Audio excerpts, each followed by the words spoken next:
Plasma, platelet, खून वगैरह इतना चढ़ाया, लेकिन मेरा पापा को ये लोग जिंदा नहीं कर पाया। सिर्फ पैसा पैसा मांगता रहा मुझसे। बहुत सताया इन लोगों ने।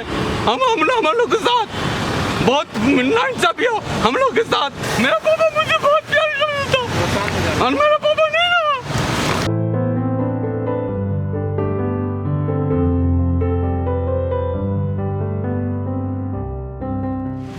नमस्कार, सोशल संवाद में आपका स्वागत है।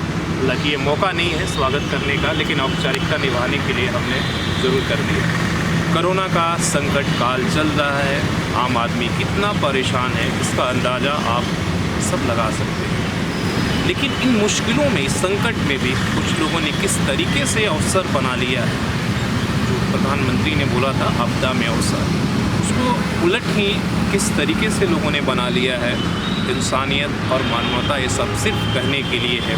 किस तरीके से आम आदमी परेशान है, उसके दुख का अंदाज़ा आप नहीं लगा सकते। आज हमारे साथ एक ऐसे ही भुक्तभोगी है, अपने पिता के इलाज के लिए, ज़िंदगी बचाने के लिए इस उम्मीद में इस शहर में आए थे, इस अस्पताल में, कि वहाँ पर एक बेहतर इलाज मिलेगा और मेरे पिताजी ठीक हो जाए। लेकिन क्या कुछ उनके साथ हुआ आप खुद ही सुन सकते हैं और समझ सकते हैं। किस तरीके से इस व्यवस्था ने उनके एक ठीक ठाक पिता को मार दिया और इस मुश्किल में, और वो अपने पिता को जी भर देख भी नहीं पाए, सेवा भी नहीं कर पाए। वो तमाम कोशिशें करते रहे कि ताकि अस्पताल को पैसे की दिक्कत ना हो, दवाई की दिक्कत ना हो। जो जो मांगा गया वो उन्होंने लादने की, एक बेटा होने का फर्ज उन्होंने अदा किया। लेकिन उन्हें काफ़ी दुख दर्द है और आप देख रहे होंगे अभी इनका पिता का कुछ ही दिन पहले देहांत हुआ है। जो एक क्रियाकर्म होता है वो भी वो कर नहीं पाए हैं और इस न्याय के लिए इस जमशेदपुर के सड़कों पर पिछले 10 दिनों से भटक रहे हैं। कोई भी ऐसा दरवाज़ा नहीं है। पुलिस थाने से लेकर एसपी तक, और अभी ये डीसी कार्यालय में मिले थे, यहाँ के सांसद से लेकर विधायक, सभी के दरवाजे पर दौड़ रहे हैं कि जिनके जो पिता की मौत हुई है वो डॉक्टरों की, अस्पतालों की लापरवाही से हुई है, कृपया उसकी जाँच हो जाए ताकि एक बेटे को संतुष्टि मिले। क्योंकि जो उनके साथ हुआ है आप खुद ही सुनिए और समझिए और इसके बाद अंदाज़ा है। हमारे साथ मानस हैं, ये पुरलिया के रहने वाले हैं और यहाँ पर टीएमएस में अपने पिता को इलाज कराने के लिए, हाँ उनके पिता को कोरोना नहीं था, उन्हें शुगर और ब्लड प्रेशर की दिक्कत थी, अचानक बढ़ गया था, उसके इलाज के लिए आए थे। क्या कुछ इनके साथ हुआ और कैसे वो व्यवस्था में थक गए, हर गए, और पिता का प्राण जो है खोना पड़ा। आप मानस क्या हुआ? मैं मेरे पापा को लेके आया था टीएमएच में, और डॉक्टर साहब ने बोला कि तुम्हारा पापा का 2 दिन तक रखना पड़ेगा आइसोलेशन में। तो मैंने कहा कि चलो ठीक है, यहाँ तो आइसोलेशन में रखेंगे तो मेरा पापा वहाँ ठीक हो जाएगा, डॉक्टर का सामने में रहेगा, आंखों के सामने। लेकिन मेरा पापा को जो आइसोलेशन में रखा गया है, वहाँ पर मेरा पापा को ना पानी दिया गया, ना कुछ खाना दिया गया।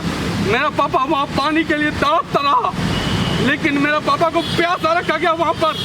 मेरा पापा भूखा था वहाँ पर। मैंने वहाँ रिक्वेस्ट किया, जाके सिक्योरिटी गार्ड से बोला कि मेरा पापा भूखा है, वहाँ पर प्यासा है, जाके तुम खिला दो मेरे पापा को, कुछ खाना पानी दे दो। लेकिन मैंने क्या किया, मुझे अच्छा नहीं लग रहा था, मुझे जाने भी नहीं अंदर दिया जाता था, मैं बार बार मैं जाता था वहाँ पर। लेकिन मैंने क्या किया, मैं वहाँ पे, मेरा एक मौसी का लड़का यहाँ काम करता था, मैंने वहाँ के मैं भाभी से मैंने फ़ोन मांगा कि मेरा पापा से बात करना कि मेरा पापा कैसा है। मैंने फ़ोन को मैं वहाँ पे किया, सिक्योरिटी गार्ड को बोला कि मेरा पापा को ये फ़ोन पहुँचा दो। तो सिक्योरिटी गार्ड ने कहा कि तुम इसको प्लास्टिक में डाल के ले जाओ। मैं दौड़ के गया, प्लास्टिक में डाल के मैं फ़ोन को उस लड़के को दिया, तुम मेरे पापा से बात करा दो एक बार। तो मेरा पापा फ़ोन पकड़ दिए, बोला सिर्फ मैंने मुझसे बोला कि पानी। तब मैं दौड़ के कैंटीन में गया, 2 बोतल पानी लेके मैं थैला में डालकर मैं वहाँ पहुँच गया G1 में वहाँ पर। फिर मैंने दिया, बोला कि भैया तुम मेरे पापा को ढक्कन खोल के पानी दे देना, मेरे पापा को तुम ये लो 100 रुपया रख लो। लेकिन उसने बोला कि ठीक है दे देंगे पानी। तो फिर उसने क्या किया, वो रख दिया, मेरे पापा को पानी नहीं दिया उसने। फिर मेरा जब पापा निकला 2 दिन के बाद वहाँ से, तब मेरा पापा मुझे, मतलब मेरा पापा बहुत बीमार हो गया था, कमजोर हो गया, और कमजोर हो गया, बीमार हो गया। रिपोर्ट का कोरोना का आया नहीं, पापा तो मतलब नेगेटिव निकल गया।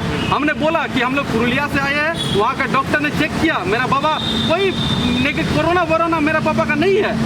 इसीलिए उन लोगों ने तो बाहर भेजा ना। अगर कोरोना होता तो पापा को तो वहीं रख लेते, तो लेकिन इन लोगों ने माना नहीं। इन लोगों ने तुरंत मेरा पापा का जो बीमारी था तुरंत इलाज नहीं किया और उसको बीमारी के हालत में उनको भेज दिया वहाँ पर। और मेरा पापा वहाँ आया, वहाँ से लेके मेरा पापा को लेके गया एकदम आईसीयू में, बोला कि आईसीयू में सलाइन चढ़ा दिया मेरा पापा। और 2 दिन के अंदर मेरा पापा एकदम स्वस्थ हो गया, बातें करने लग रहा है, खाना खाने लग रहा है। फिर 3 दिन का और पापा स्वस्थ हो गया और हमसे बोला कि यहाँ पे बिल तो बहुत बढ़ रहा है बेटा, तुम चेक ले आओ, यहाँ पैसा देना है, यहाँ तो पैसा बहुत लगता है। तो मैं बोला ठीक है पापा, तुम चिंता मत करो, पैसा का हम लोग इंतजाम कर लेंगे। तो वो हम लोग का है बैंक में कुछ पैसा, वो निकाल के भैया ला गया।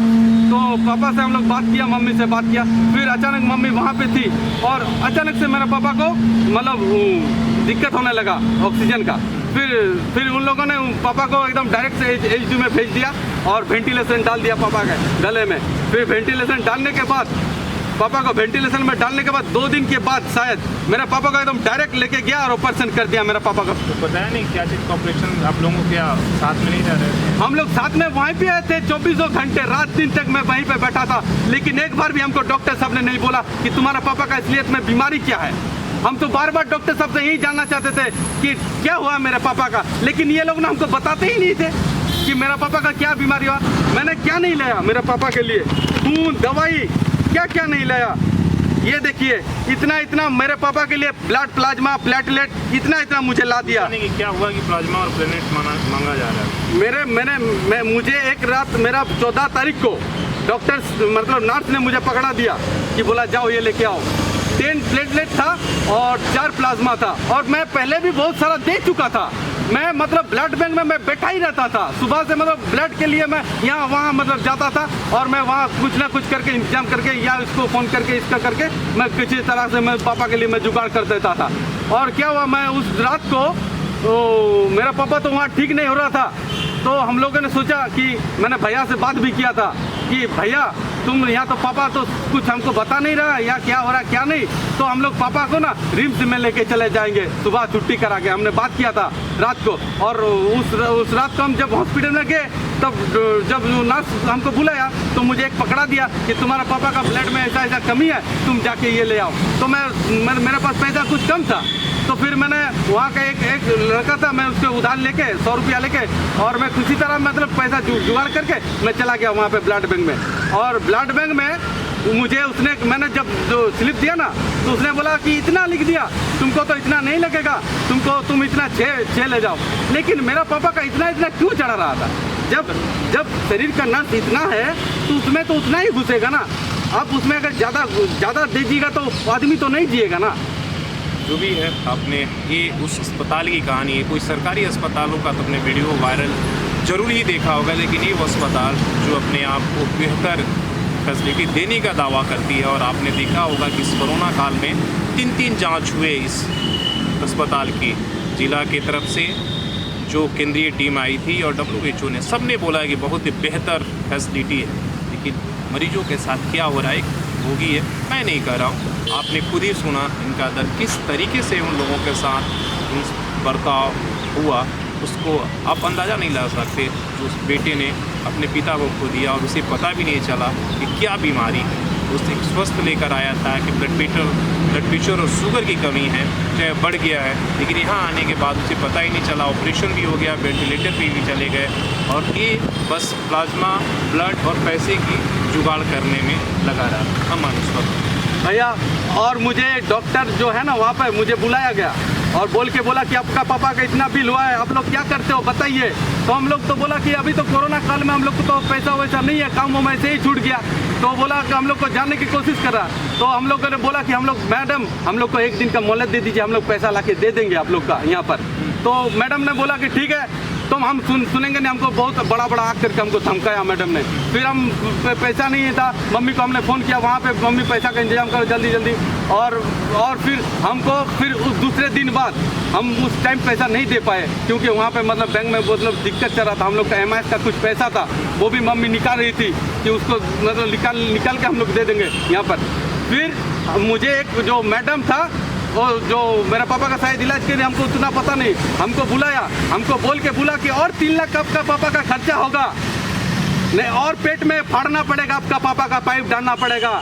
तो हमको बोला कि 3 लाख, और वैसे भी और हम लोगों का ऑलरेडी बिल 1,80,000 हो चुका था, और भी हम लोग को बोला कि 3 लाख रुपए, और मेरा पापा का 5 लाख रुपए मांग रहा था बीमारी का। मेरा पापा का ऐसा कौन सा बीमारी था कि मुझे 5 लाख रुपए का मांग रहा था? अब हमको बताइए ऐसा क्या बीमारी हो गया था मेरा पापा को जो 5 लाख का डिमांड है इन लोगों का? हमको पापा का इंसाफ चाहिए बस, मुझे और कुछ नहीं चाहिए। कितना पैसा जमा किया था और फिर मैंने पहले मैंने 5,000 पहले जमा किया था वहाँ पर, और बाद में मैंने वहाँ से मैंने भैया को बोला कि पैसा लगेगा यहाँ पर, नहीं तो पापा का तो इलाज रोक देगा ये लोग। तो भैया ने वहाँ से पैसा लेकर हमने 55,000 वहाँ पे मतलब जमा किए, और 50,000 रुपये वहाँ पर, तब जाके मेरा पापा का मतलब इलाज शुरू किया। फिर इन लोगों ने मतलब हमको बोला कि और पैसा लगेगा, और डॉक्टर साहब ने आके हमको बोला कि 3 लाख रुपए और खर्चा आएगा। तो हम तो जानना थे इतना खर्चा किस लिए? मेरे पापा का अगर इतना ही अगर खर्चा था तो हमको तो बता देना चाहिए था कि तुम्हारा पापा नहीं बचेगा, तुम इतना खर्चा करोगे के बाद में, खर्चा करने के बाद भी तुम इसको लेके जाओ। तो हम अपने पापा को घर ले आते, घर लेकर हमके पापा को सेवा करते, खाना वाना खिलाते, हमारे आंखों के सामने पापा को हम मरते देखते।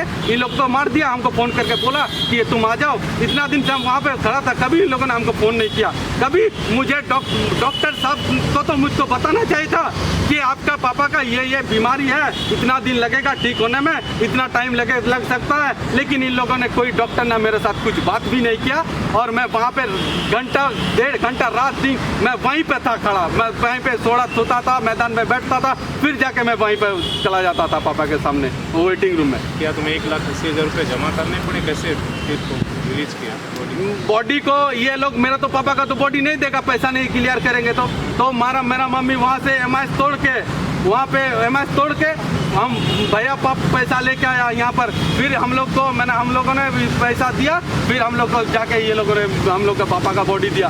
बॉडी मतलब सुबह 9 बजे डेथ किया था, फिर 1 दिन तक रखा था हम लोग सुबह पापा को लिए। पैसा जमा जब तक नहीं किया नहीं, तब तक नहीं, ये लोग नहीं देगा ना, पैसा नहीं देगा। तो जब तक पैसा जमा नहीं होता तब तक बॉडी भी नहीं रिलीज। ये है उस अस्पताल की कहानी जो अपने आप इस देश का, इस दुनिया का सबसे नंबर 1 और बड़ी इंसानियत कि हम वो लोग हैं। ये इमेज की सच्चाई है जहाँ पर इसके खिलाफ यहाँ के जनप्रतिनिधि, नेता या ऑफिसर या सरकार कुछ भी नहीं बोलती, जबकि रोज़ वहाँ पर गरीब आदमी की जब मौत होती है, यहाँ मौत हो जाने के बाद भी बॉडी बंधक बना लिया जाता है। जब कोई जनप्रतिनिधि या सांसद या विधायक या नेता जाकर फ़ोन करता है, मानवल बात वार्ता करता है, इसके बाद वो बॉडी रिलीज़ किया जाता है। ये सच्चाई है। और इसके बाद नेताजी ज़रूर अखबारों में और वो छपवा लेते हैं कि हमने ATMS से इतना बिल माफ़ कराया। आखिर इसका सिस्टम ही क्यों है?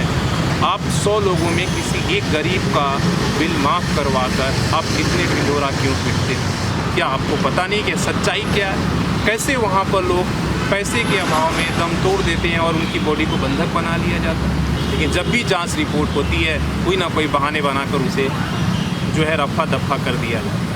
आज मानस ने अपने पिता को खोया। ऐसे कितने लोगों ने वहाँ पर पैसे के अभाव में, इलाज के अभाव में, वहाँ पर सही तरीके से अगर जो मरीज़ हैं, जो लोग हैं, उनके परिवार वाले लोग हैं, उनको अगर बताया जाए कि आपका क्या इलाज चल रहा है, क्या ज़रूरतें हैं, कितने खर्चे लगेंगे, वो भी कोई नहीं बताता है।